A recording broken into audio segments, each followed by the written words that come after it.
시청자 여러분 안녕하십니까. 생생토론 박지은입니다. 다음 주 수요일이면 계엄 선포 1년입니다. 전국은 계엄 선포와 해제, 탄핵까지 이어지는 급격한 변화를 겪었고 그 여파는 지금까지도 정치권 안팎에 영향을 미치고 있습니다. 이제 정치권의 시선은 6개월 앞으로 다가온 지방선거를 향해 있습니다. 여야는 당내 개혁, 공천 규정 손질 등 선거 대비 체질 개선 작업에 속도를 내고 있는데요. 오늘 생생토론, 계엄 1년을 앞두고 현재의 정치 상황을 점검하고 다가올 지방선거의 향방을 진단해봅니다. 함께해 주실 분들 소개해드리겠습니다. 복귀왕 더불어민주당 아산시갑 국회의원 나오셨습니다. 안녕하세요. 박경호 국민의힘 대전 대덕구 당협위원장 시간 내주셨습니다. 안녕하세요. 염홍철 한밭대 명예총장 자리하셨습니다. 안녕하세요. 김영준 배재대 석좌교수 함께하셨습니다. 안녕하십니까. 준비된 영상 보시고 본격적인 토론 이어가겠습니다. 중북 반국가 세력들을 일거에 척결하고 자유 헌정 질서를 지키기 위해 비상계엄을 선포합니다.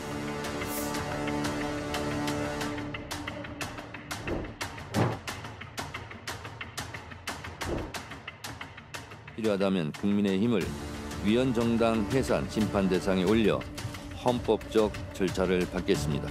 국민이 겪는 고통은 결국 이재명 정부의 무능에서 나오는 무능세입니다. 재판을 막는 데 골몰하느라 경제의 골든타임을 계속 놓치고 있는 것입니다. 헌법 존중 정부 혁신 TF는 12.3 비상계엄 등 내란에 참여하거나 협조한 공직자를 대상으로 신속한 내부 조사를 거쳐서 합당한 인사 조치를 할 수 있는 근거를 확보하는 것을 임무로 하려고 하는데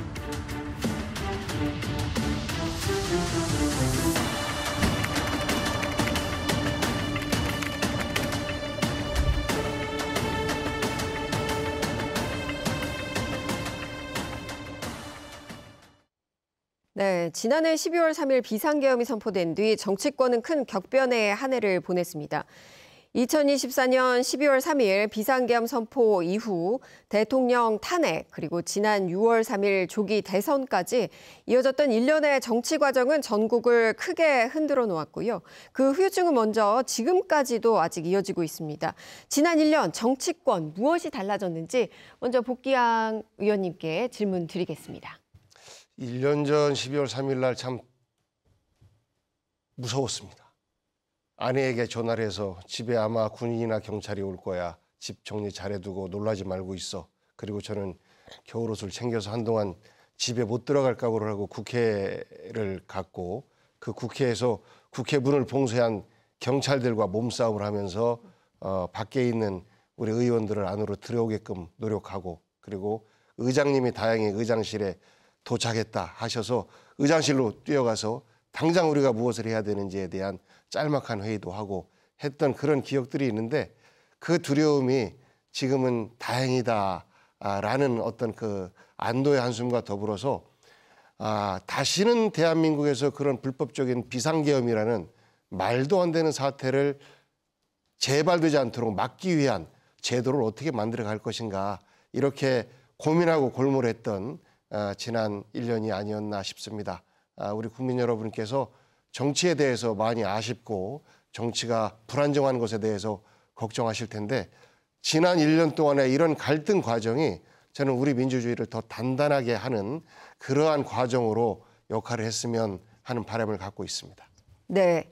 갈등 과정이 우리의 민주주의를 좀 더 단단하게 만드는 그런 과정이 아니었냐 이렇게 좀 평가를 해주셨고요. 그렇다면 박경호 위원장님께서는 어떻게 보셨습니까? 예, 2시간 반 만에 끝난 비상계엄입니다. 이걸 가지고 민주당은 지금 우리 국민의힘을 정치적으로 말살시키려고 1년 내내 내란몰이로 전력을 다하고 있습니다. 특히 이재명 정권은 출범하자마자 560여 명 검사들과 수사관 그리고 380억 정도 예산을 들여서 엄청난 규모의 검찰청급이거든요.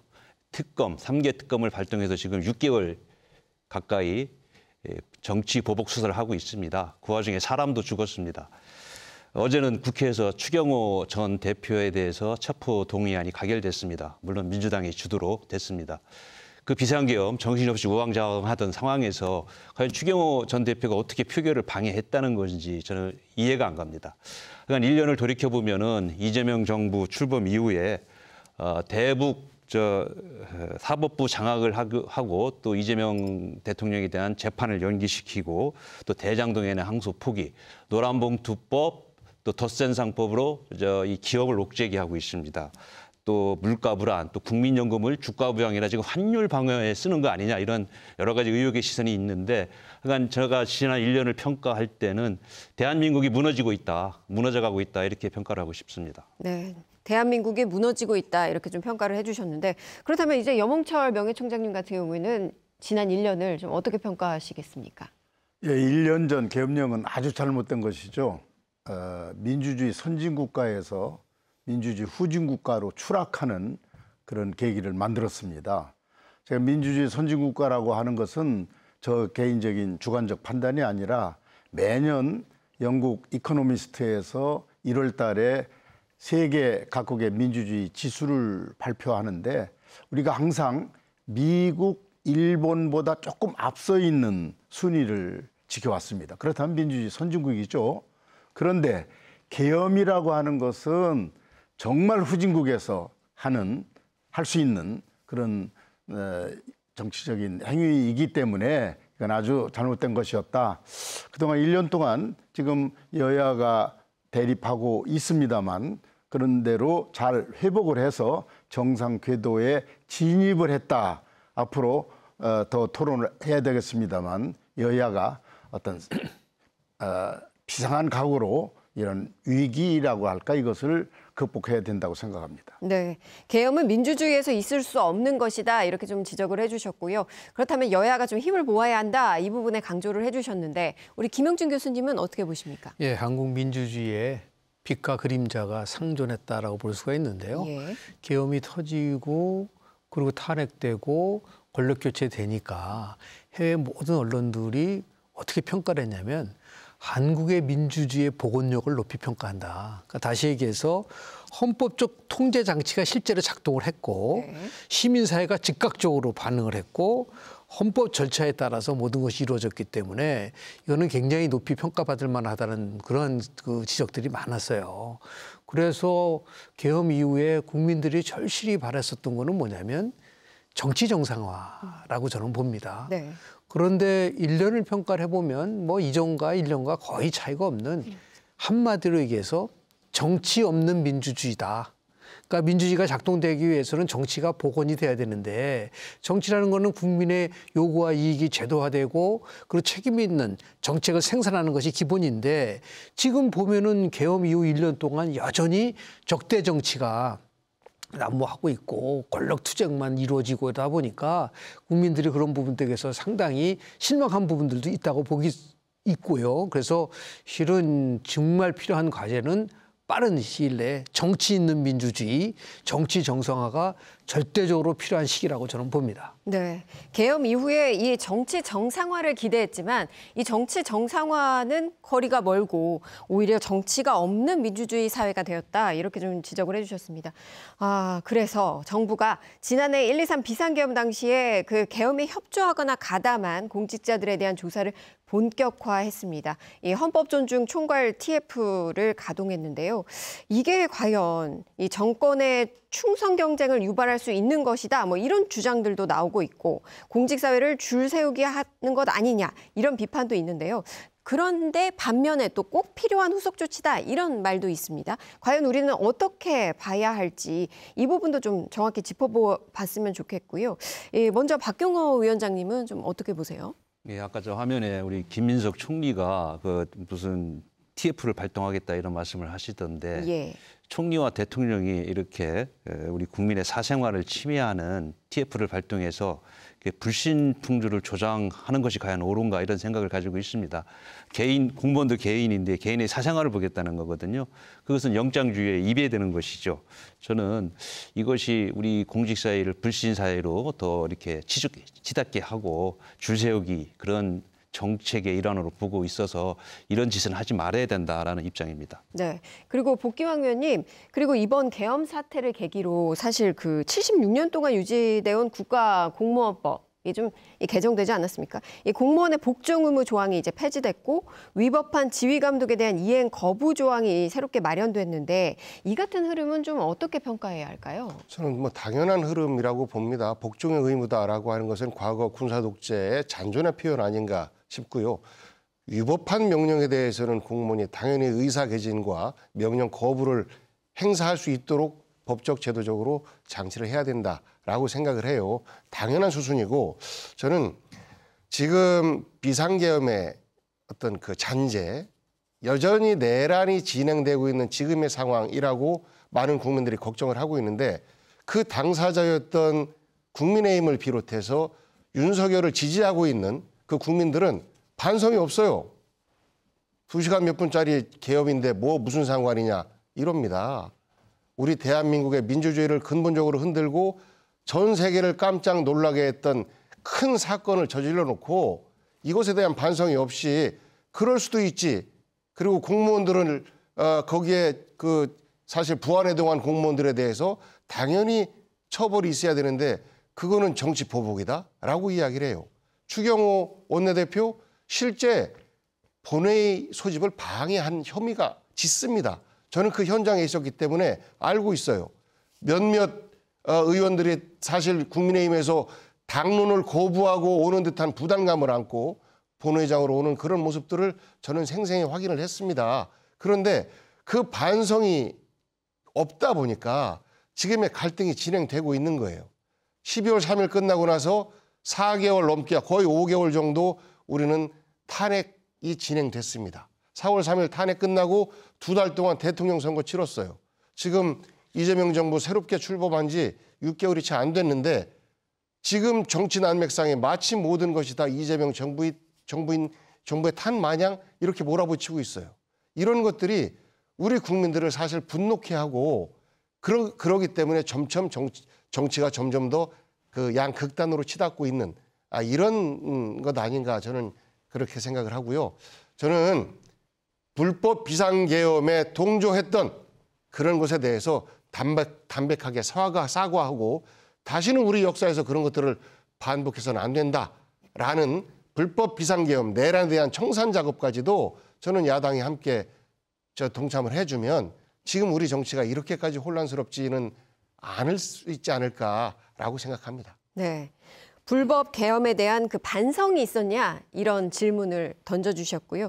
그리고 내란 청산이 우선돼야 한다 이 부분 지적해 주셨습니다. 그렇다면 김영준 교수님은 이 부분 좀 어떻게 보세요? 글쎄요. 지금 우리 계엄 얘기를 하면서 윤석열 대통령이 한 가장 큰 잘못이 한마디로 농축시켜서 말씀을 드리면 헌법가치 훼손이에요. 권력남용이지 않습니까? 네. 그런데 실은 75만 명의 공무원에 관련돼서 내란 혐의를 찾아내기 위해서 뭐 예를 들어서 휴대폰에 대한 제출을 요구한다는 거는 한마디로 해서 헌법상 기본권 침해이고 과잉 금지 원칙이 위배된다라는 게 법조계에서 많은 지적이 있는 거죠. 이 과잉 금지 원칙이라는 거는 국가가 국민 기본권을 침해할 때 최소한 이루어져야 된다는 이런 부분들이거든요. 예. 그래서 목적의 정당성이라든지 수단의 적합성이라든지 침해의 최소성이라든지 법익의 균형성이 있어야 되는데 이것이 없다고 한다면 그 자체가 헌법에 대한 기본 정신을 훼손시킨다고 한다면 계엄에 대해서는 헌법까지 훼손했다 그렇게 얘기를 하면서 예를 들어 공무원에 관련돼서 이런 식으로 해서 만약에 자출해나겠다고 하는 그거를 헌법 가치를 과연 부합하고 있는 것인가. 분명하게 말씀을 좀 드리면 대한민국의 정당 더 나가서 권력에 대한 부분과 관련돼서 몇 가지 실증적 법칙이 있어요. 제1법칙은 헌법을 파괴하려는 세력은 반드시 멸망한다. 두 번째, 공직사회를 공포로 몰아갈 경우에는 그 정권은 스스로 무너진다. 세 번째는 정권의 도덕성이 약화되면은 결국은 국민들의 지지를 잃는다. 이런 부분들이 있는 것이죠. 단순하게 지금 뭐 내란에 대한 거를 처벌하기 위해서 접근했다고 한다는 거는 굉장히 제가 볼 때 특히 아니 지금 새 정부가 들어와서 6개월 정도 됐는데 그것이 최우선 항목이 돼야 되느냐.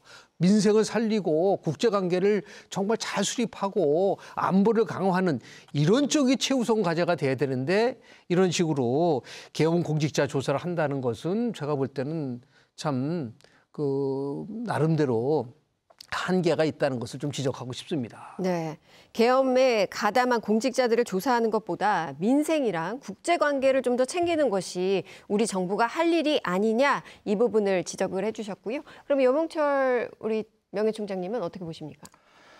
저도 개인적으로 헌법 가치 무슨 TF인가 헌법 존중 TF 네, 헌법 존중 총괄 TF 네. 그것을 뭐 찬성하지는 않습니다. 그러나 조금 계엄을 헌법 가치의 위반이다라는 것과 이것을 비교하는 것은 조금 계엄과 지금 헌법 가치 존중 TF를 비교해서 헌법 가치로 훼손한다는 것은 조금 비교할 대상은 아니다 이런 생각을 하고요. 저는 사실은 국민의힘에 굉장히 아쉬움을 많이 가지고 있어요. 뭐냐면 우리 사회는 보수가 굉장히 강합니다. 왜냐하면 6.25를 경험했고 또 미국이라는 그 어떤 고마움을 국민들이 가지고 있고 어떻든 뭐 일부일 수 있지만 박정희 대통령의 그 근대화 신화 이런 것들 때문에 보수 세력들이 상당히 특히 나이 든 층에서는 많이 있습니다. 그럼에도 불구하고 자꾸 그 보수의 가치도 훼손하고 보수 세력을 제대로 끌어안지 못한다. 이것은 분명히 계엄에 대한 사과가 있어야 됩니다.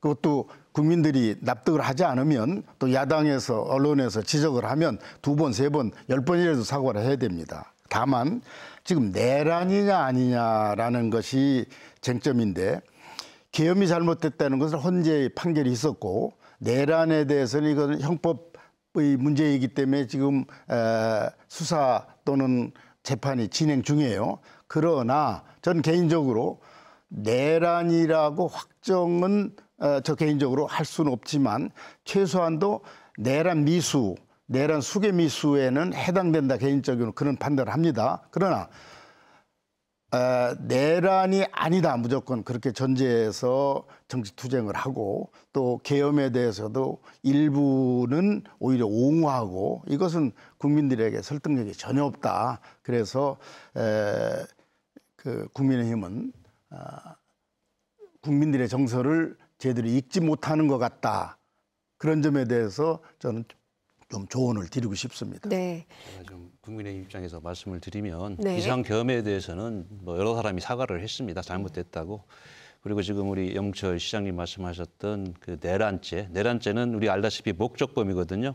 국헌 문란의 목적, 국가 권력 배제의 목적으로 객관적으로 폭동이 있어야 되는데 2시간 반 만에 끝난 것이 과연 폭동이 있었느냐. 총소리 한 번 안 나고 사람 하나 안 죽었거든요. 거기다가 그 명예에 대해 출동한 군인들이 폭도는 아니지 않습니까? 그런 것을 비추어 볼 때 그 목적범이 또 얼마나 입증하기 힘든 건데요.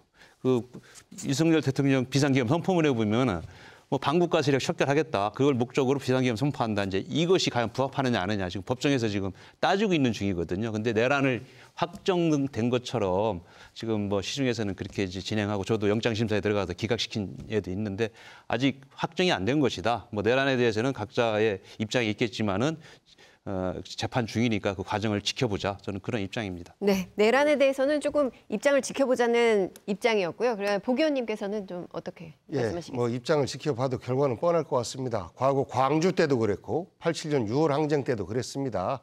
저는 이번에 민주주의를 훼손한 이 사건을 그저 해프닝으로 끌고 가려고 하는 국민의힘의 모습에 대해서 정말 안타깝습니다.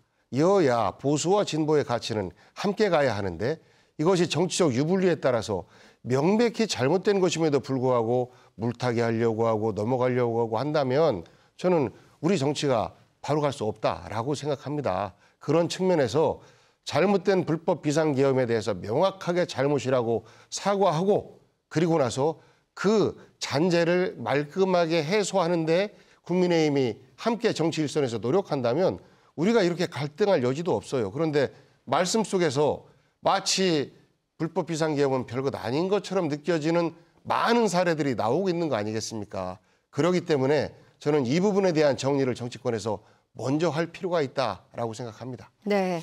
비상계엄이 잘못됐다는 것에 대해서 국민들은 대부분이 인정하고 있고요. 그리고 아까 제가 모두에 말씀드린 것처럼 우리 헌법적인 그 절차를 완전히 훼손한 거지 않습니까? 그런데 그거 이후에 내란죄에 대한 여부는 결국은 사법부의 판단이 있어야 되는 거죠.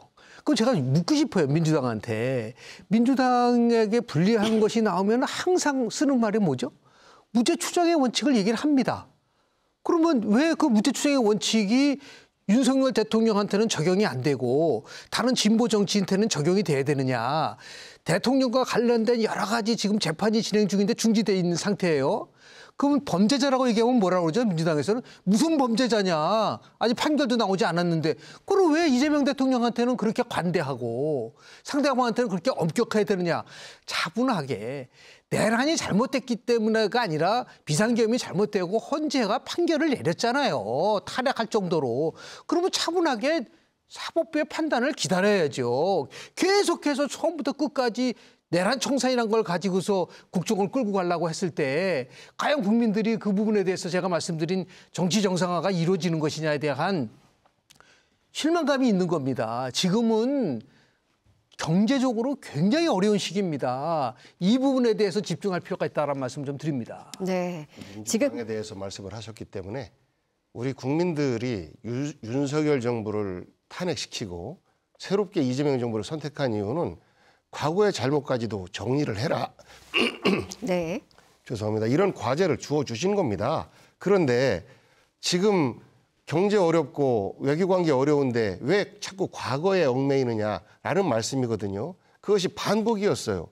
과거에 87년 6월 항쟁 때도 박종철 열사의 죽음에 대해서 아니 그 청년 하나 죽은 거 가지고 왜 이렇게 나라를 시끄럽게 만드느냐라는 논리를 폈었고 80년 광주에서도 그 어마어마한 사태를 마치 북한군의 소행인 것 마냥 조작하고 왜곡하려고 했었던 이런 시도들 아직도 그렇게 주장하시는 분들도 남아 있어요. 저는 지금 지난 12.3 불법계엄 사태에 대해서 여러 가지의 시각들이 잔존하고 있고 조금 이따 뭐 주제로 이어갈지 모르겠습니다만 지금 야당의 지도부는 윤 어게인, 윤석열을 다시 전면으로라고 주장하시는 분들의 지지를 받아서 당대표가 됐어요.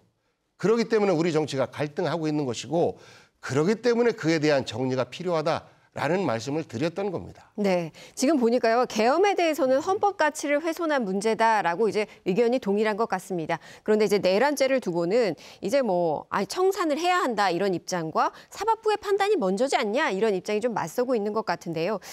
비상계엄 이후에 헌법재판소는 탄핵 결정문에서 존중하는 정치 문화를 강조했습니다. 최근 여야 지도부 모두 강성 지지층에 호소하는 모습인데요. 여야 입장차가 이렇게 첨예한 시기에 과연 이렇게 여야 대표들이 강한 메시지를 내놓는 것들은 어떤 의미를 담고 있는지 먼저 여야 대표의 최근 발언부터 잠시 보고 오시겠습니다. 위원정당 해산 심판으로 길바닥에 나앉는 것을 미리 연습하는 건지는 모르겠으나 자신들이 망쳐놓은 민생과 법치를 부르짖다니 민망하지도 않은 모양입니다. 국민들께서 레드카드를 들 때가 되었습니다. 반시장, 반인권, 반법치, 반칙을 일삼는 이재명에게 국민들이 대장을 명할 때가 되었습니다. 네, 영상에서 보신 것처럼 두 대표의 메시지 매우 강력합니다. 그러면 왜 이런 발언들이 나오는지 한번 좀 짚어보죠. 김영준 교수님, 이런 발언들 어떤 의미로 해석해야 합니까? 지금 정청래 대표는 두 가지 투력을 하는 것 같아요. 하나는 이제 이재명 대통령과의 관계를 하여튼 잘 이끌어가겠다라고 하는 그런 부분이 또 하나 있고, 또 하나는 결국 강성 지지층을 향해서 나름대로 자기 목소리를 내면서 자기 정치를 하는 부분들이 있다. 그래서 일부에서는 이게 권력의 외줄타기 아니냐라고 하는 그런 평가도 있는 것 같아요. 네. 그런데 집권당의 대표면은요, 가장 큰 거는 여하튼 간에 정치력을 발휘해서 결국은 야당과 같이 뭔가를 해결해 나갈 수 있는, 특히 민생 문제와 관련돼. 근데 지금 뭐 정청래 대표의 일성은 뭐였었냐면요. 사람과 만나지 정동영 대표든 일반 국민의힘 대표는 만나지 않는다는 거. 그건 자기 스스로 정치력이 없다는 거를 인정하는 거예요. 제가 볼 때는 이제 절대적인 의석을 갖고 있는 의회에서 훨씬 더 나름대로 정말 대표가 국민들의 지지받으려면요. 자기 지지층으로부터 미움받을 용기가 필요하다. 자기 지지층만을 위한 정치는 누구나 할 수 있는 거예요. 그거를 뛰어넘는. 그래서 이재명 대통령도 대통령 선언문에 취임사에 뭐라고 그랬습니까? 가장 많이 강조한 게 결국은 통합과 협치예요.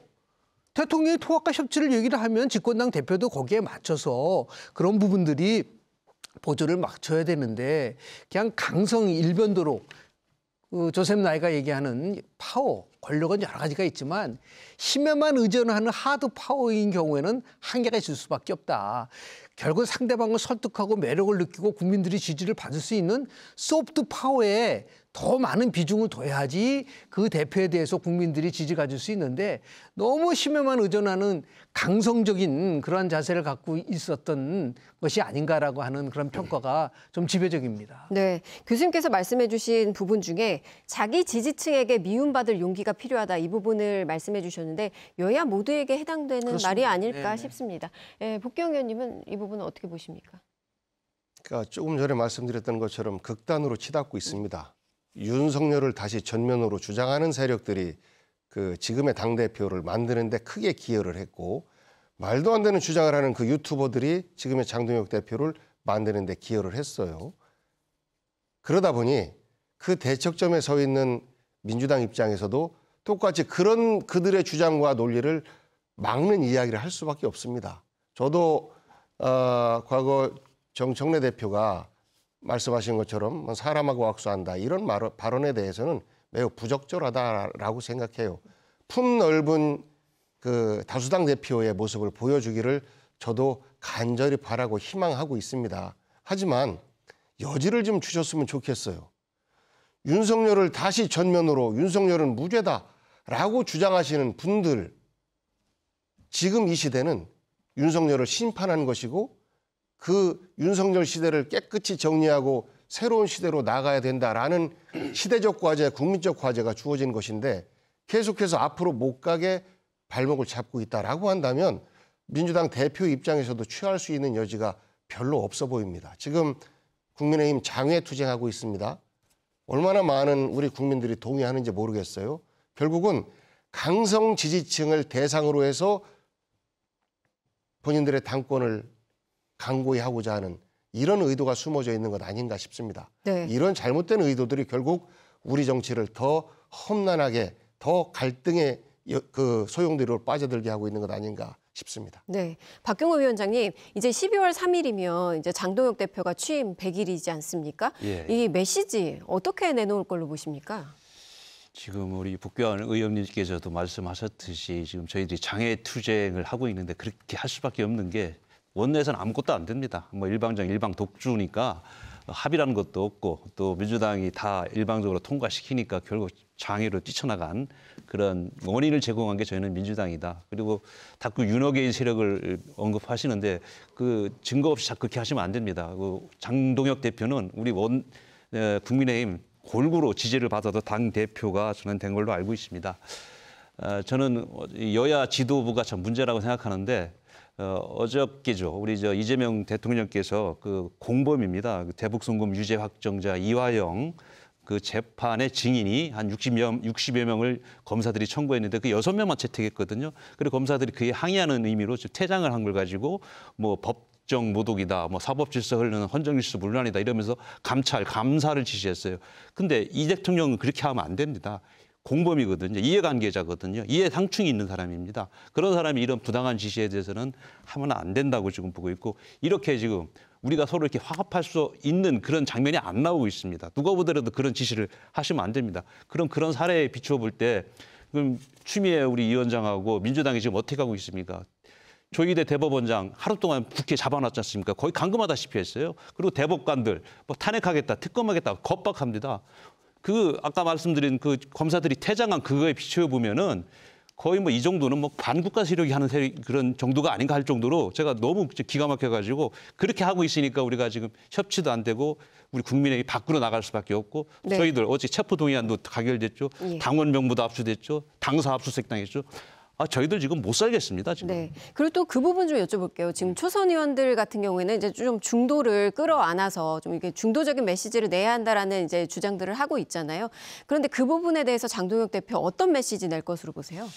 저희들이 당연히 중도 외연을 확장하는 그런 방향으로 나가야 된다고 저도 생각하고 아마 장 대표도 그런 생각을 하는데 네. 과연 어떤 방법을 구체적으로 선택할 것인가 그거에 대해서는 아직 뭐 말씀이 없으셔서 제가 이제 뭐 구체적으로 말씀드릴 수는 없고요. 네. 다만 그냥 우리 탈당했던 분들 몇 분 이렇게 다시 영입해서 다시 뭐 화합하자 이 정도까지는 안 될 것 같고 정말 외연을 확장하려면은 뭔가 큰 이념에 따라서 어떤 변화를 좀 줘야 되지 않겠느냐 그런 생각을 가지고 있습니다. 네, 이제 6개월여 앞으로 지방선거가 다가왔습니다. 이 충청권은 여야 모두에게 이 민심의 바로미터로 평가되는 만큼 이 전국 정치 흐름을 가늠할 주요 지역으로 꼽힙니다. 먼저 충청민이 예측한 지방선거 결과 잠시 보시겠습니다. 네. 내년 지방선거에서 어떤 후보가 많이 당선돼야 하느냐는 질문에 이 충청 지역에서 응답하신 분들입니다. 여당 후보가 많이 당선돼야 한다 41%, 그리고 야당 후보가 당선돼야 한다 34%, 모름과 응답 거절 25%로 나타났습니다. 해당 조사는 한국갤럽이 지난 18일부터 20일까지 전국 만 18살 이상 1,000명에게 물은 결과입니다. 자세한 내용은 중앙선거 여론조사심의위원회 누리집 참고하시면 됩니다. 이 결과 어떻게 보셨는지 염홍철 명예총장님 어떻게 보십니까? 예, 뭐 지금 현 시점에서의 민심을 여론조사에 그대로 반영이 됐다고 봅니다. 그런데 우리가 지방선거 투표 행태를 쭉 보면 일관적인 법칙이 있어요. 그건 뭐냐면 대통령이 당선된 초기에는 대통령 정당이 지방선거에 대체적으로 이겼어요. 그리고 대통령 임기 말에 지방선거에는 대통령 당이 대체적으로 패배했습니다. 예외가 한두 개 있지만 거의 예외가 없을 정도입니다. 그렇다면 그런 어떤 일반론에 따르면 조금 다음 선거에는 민주당이 좀 유리하지 않겠는가. 네. 그러나 뭐 얼마든지 예외가 있고 지난번 생각합니다. 대통령 선거 직후에 치러진 선거에서 경기지사 같은 데는 또 민주당이 이겼잖아요. 그런 예외가 있습니다. 그래서 일반화시킬 수는 없습니다만 지방선거에 좀 불리하지 않겠나 하는 것이 저 개인적인 견해입니다. 오히려 민주당이 불리하지 않겠느냐? 아니 대통령 소속당이 유리하고 그렇죠. 네, 그 말씀이시죠? 예, 알겠습니다. 그러면 이제 대통령이 속한 정당이 좀 더 유리한 것이 아니냐, 이제 민주당에게 좀 더 유리할 것이다라고 분석해 주셨고요. 김영준 교수님은 어떻게 분석하십니까? 통상적으로 이제 선거 때 과정으로 KPI 분석이라 해가지고요.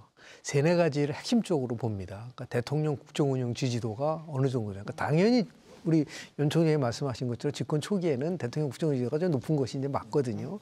아까 얘기한 한국갤럽의 조사에 의하면은 우리 충청 지역에서의 대통령 국정운영 지지도를 보면은 긍정이 60%, 부정이 30%였었습니다. 두 번째는 정당 지지도죠. 정당 지지도를 보면은 지금 민주당이 44%, 그리고 국민의힘이 23%, 27%. 이거는 뭐 11월 3주째 18일부터 20일까지 1,000명을 상대로 해서 조사를 했기 때문에 95% 신뢰 수준에서 플러스 마이너스 3점이라는 걸 말씀을 좀 드립니다. 그리고 내년 지방선거 결과는 아까 조금 전에 말씀을 좀 드린 거였고요. 제가 또 그렇게 관심 있게 보는 부분은 뭐냐면요. 이런 것만 응용을 하고 있지만 미국에서는 가장 많이 쓰는 지표가 뭐냐면 미국이 올바른 방향으로 가고 있느냐. 그 지표를 굉장히 높이 평가를 합니다. 근데 한국의 MBS라고 하는 조사기관에서 이 조사를 합니다. 그래서 MBS에서 조사를 한 거는 지난 11월 4주째인데요. 24일에서 26일 동안 했는데 지금 이재명 정부가 올바른 방향으로 가고 있느냐라고 했을 때 충청 지역에서는 올바른 방향으로 가고 있다는 게 63%입니다.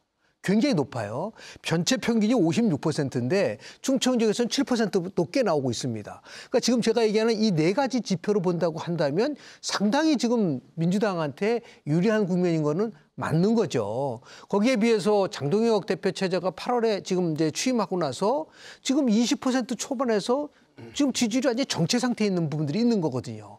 무당층보다도 적다. 그렇다고 한다면 국민의힘이 지방선거를 앞두고 뭔가 정말 혁신적인 방안이 나오지 않으면 현재 지금 거론되고 제가 거론한 이 지표의 추세가 그대로 만약에 유지가 된다고 한다면 당연히 국민의힘은 절대적으로 불리할 수밖에 없는, 그리고 민주당한테 유리한 부분이 있는데요. 다만 전제 조건이 있습니다.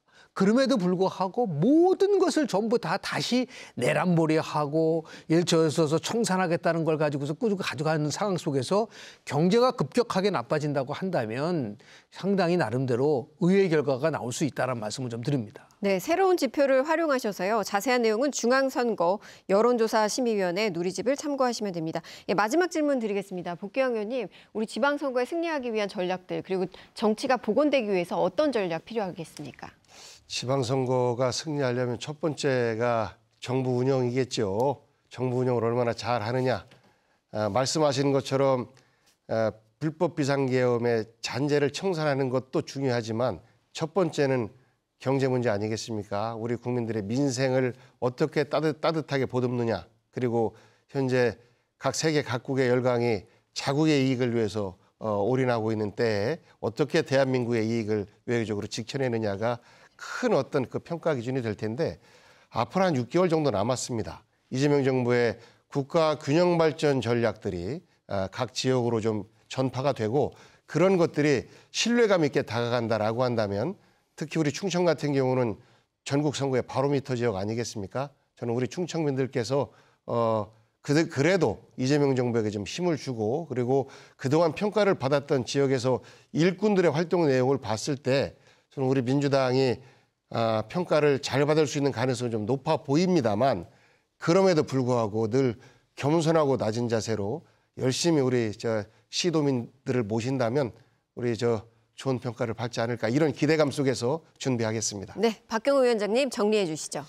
예, 내년도 우리 지방 선거는 그 대전 충청권에서는 메가시티가 화두가 되지 않을까 하는 생각이 듭니다. 지금 대전과 충남이 통합하는 행정통합 개발 통합법도 지금 제출이 돼 있고, 그것을 잘 시너지 효과를 내면은 저희들이 지금 현직 단체장들이 많이 있거든요. 국민의힘이 자기 4년 동안 성과를 잘 홍보하고 선전하면 저희 국민의힘에서도 상당한 선전을 할 수 있다 이렇게 보고 있고요. 아까 여론조사를 보니까 민주당이 41%, 우리 국민의힘이 34%, 7% 차이가 나더라고요. 어제 어떤 그 지방자치단체장님을 만났는데 7% 내면 할만하다. 그 6개월 동안에 얼마든지 지금 전국이 변화될 수 있고 우리도 기회가 있다. 그렇게 자신감을 보여주고요. 마지막으로 한마디 드릴 것은, 지금 민주당에서는 자꾸 우리 보고 내란에 대해서, 비상계엄에 대해서 사과를 하라고 그러는데 이미 사과를 많이 했습니다. 그 전에 우리 민주당에서도 그 30번에 걸친 탄핵, 남발이죠. 사실 딱 하나만 인용이 되고 남이 다 기각이 됐습니다. 그다음에 예산 삭감은 민주당이 집권하자마자 더블로 오히려 다 부활을 했어요. 진짜 내로남불이라고 할 수 있는 그런 상황이 있고, 그런 것들이 비상계엄을 유발한 면도 있으니까 그런 것들도 같이 좀 사과하면서 여야가 같이 좀 나갔으면 좋겠다는 생각을 가지고 있습니다. 네, 민생을 위해서 서로 사과하는 모습을 좀 보였으면 좋겠다, 이렇게 정치권에 대해서 쓴소리를 해주셨고요. 네. 그 말씀은 죽을 짓 했으니까 죽였다라는 것을 정당화시키는 것과 똑같습니다. 그 말씀은 반복적으로 안 했으면 좋겠어요. 그런 말씀이 지속될수록 국민의힘은 불법 비상계엄에 대해서 옹호하고 있다라는 인식을 우리 국민들이 더 갖게 될 것 같습니다. 옹호한다는 발언이 아니고 같이 사과하자 이런 얘기를 한 겁니다. 사실 사과를 여러 번 했는데 어떠한 방식으로 하는 것인지 이제 민주당이 원하는 방식이 있겠죠. 그런 것들을 협의해서 서로 간에 좀 양보할 건 양보하고 그렇게 나갔으면 좋겠습니다. 이건 국민들이 원하는 방식으로 하면 될 것 같습니다. 예. 지방선거와 관련돼서는요, 중앙의 그 대선과는 좀 다릅니다. 그러니까 지역에 대한 맞춤형 공약을 이루어질 거냐, 아니면은 민생 안전인데요. 최근에 아마 깜짝 놀란 뉴스를 접했을 겁니다. 뉴욕 시장으로 34세의 무슬림 만다리가 됐거든요. 그렇죠. 그거가 갖고 있는 함의를 여야가 모두 깨달아야 돼요. 그거는 뭐냐면 결국은 무슨 슬로건을 내세웠냐면 나는 당신의 월세의 고통을 안다로 시작을 했어요. 그 맘다디 승리는 단순한 이념적 돌풍이 아니에요. 시민이 겪는 주거난, 물가 상승, 교통비 부담과 같은 생활의 위기를 정치적 에너지로 전환한 겁니다. 그러니까 비싼 삶에 대한 분노가 조직화돼서 승리한 거거든요. 다시 얘기해서 이제는 공감의 정치를 피고 민생의 정치, 나의 삶에 영향을 줄 수 있는 공약을 통해서 결국은 지지를 받아야지 중앙정치의 논리를 가지고 중앙의 정치적인 이슈를 가지고 지방선거를 치른다고 한다는 것은요. 그거는 과거식 방식입니다. 정말 만약에 충청 지역에서 민심을 얻으려고 하면 충청 시민 또는 주민들이 정말 절실히 요구하는 그 삶의 이슈가 뭐냐를 가지고서 서로 경쟁하는 그러한 제도가 됐으면 좋겠다는 말씀을 좀 드립니다. 네, 삶의 위기. 앞으로 이 부분. 그렇게 되면 참 좋겠어요. 그러나 현재까지는 우리 국민들이 특히 지방선거에서 광역은 중앙정치에 대한 평가를 합니다. 거기에 따라서 투표를 많이 해요. 저는 뭐 여러 가지 경험도 했고 통계가 증명하는데 그렇기 때문에 그건 이제 현실이고 지금 김 교수님 말씀대로 그런 방향으로 가는 게 참 맞죠. 그걸 위해서 여야가 힘을 각성을 해야 되는데 그러려면 지금 양당에서 전부 음모론 이런 것들 없애야 되고 혐오론 이거 없애야 되고요. 그다음에 당내 민주주의 해야 되는데 사실은 지금 계파 정치하는 거 아닙니까? 정책 정치를 하는 거 아니잖아요. 이런 거에 대한 양당의 반성이 있어야지 우리 정치 문화가 발전이 될 거라고 이렇게 생각합니다. 네, 정치권의 문제를 단순히 갈등으로 치부할 것이 아니라 과연 국민의 삶에 누가 더 먼저 다가가느냐 이 부분을 좀 고려해야 한다는 거죠. 몰아가거든요. 지금 양당 대표들도 얘기하는 거 보면 이념으로 몰아가는데 21세기 들어와서 세계적으로 이념 대립, 이념 정치가 사라지고 전부 그 실용 경쟁으로 접어들었거든요. 그건 이재명 대통령이 사실은 잘 맞춘 거예요. 실용주의, 실용 정책을 하겠다는 것은. 그런데 정치권에서 자꾸 이념으로 몰아갑니다. 그러니까 그것은 다 반성을 해야 된다 이렇게 봅니다. 네, 사실 이 자리에 굉장히 어렵게 여야에 계신 분들을 좀 한 자리에 모셨는데요. 그렇다면 이 자리에서부터 조금 발전적으로 나갈 수 있는 방향들 이런 것 좀 해보면 좋겠다. 좀 제안하실 부분 있을까요, 복경 의원님? 저는 제가 국토교통위 간사를 맡고 있는데 야당 간사님과 대화가 너무너무 잘 돼요. 그리고 필요한 부분은 함께 공동 대표 발의를 합니다. 그리고 여야가 공동 대표 발의한 법안은 순서를 맨 우선순위로 두고 처리를 합니다. 그래서 최소한 국토교통위에서의 정쟁과 갈등은 없어요. 저는 자기 현장에서 여야 정치인들이 모두가 다 함께 하고자 하는 역지사지의 마음으로 또 우리 국민들이 고통을 겪고 있다라는 것을 한시도 잊지 말고 임한다면 저는 지금의 이런 걱정들, 정치적 갈등들을 해소할 수 있을 것 같다라고 생각하는데 어떻게 공략하는 게 정치적으로 더 이익이냐? 지금은 중간에 있는 국민들보다 양극단에 있는 지지자들에게 호소하는 것이 더 이익이겠다라는 판단들을 정치인들이 하기 때문에 결국은 이 갈등이 계속해서 증폭되고 장기화되고 있는 것 같은데요. 저는 말 없는 다수의 국민들을 보고 정치하는 모습을 보인다라고 한다면 우리 정치에도 희망을 볼 수 있겠다라고 생각합니다. 네, 여야가 함께 민생을 위한 법안을 처리한 그 경험을 좀 말씀해 주셨고요. 그렇다면 우리 정치권이나 언론에서도 갈등을 유발하는 이 목소리에 조명하기보다는 조금 이 정책에 좀 조명하는 부분들 좀 필요하지 않을까요? 박형준. 네. 제도도 있지만 규범이라는 게 굉장히 중요하고 네. 레브츠키 교수가 어떻게 민주주의가 무너지는가, 그러니까 민주주의를 다시 회복하기 위한 두 가지의 아주 규범을 얘기를 했어요. 가장 큰 규범이 바로 자제. 제도적으로 아무리 힘이 있다고 하더라도 제도 자제하고 두 번째가 상호에 대한 관용이다는 거죠.